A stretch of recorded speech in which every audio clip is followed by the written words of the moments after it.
Running update.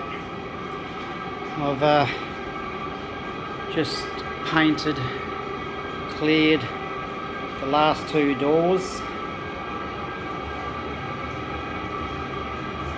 Pretty cool outside tonight and quite moist, so it's been a little bit of a battle. I've got my diesel heater roaring.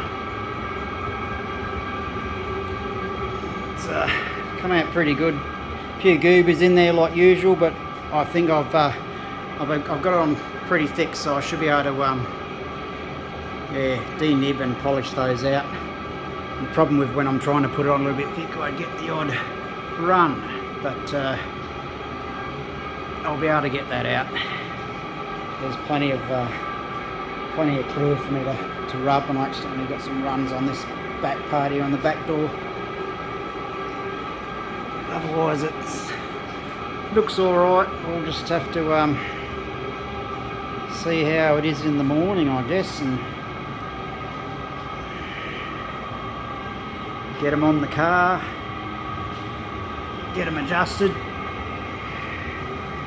We've only got tomorrow to have the car back together.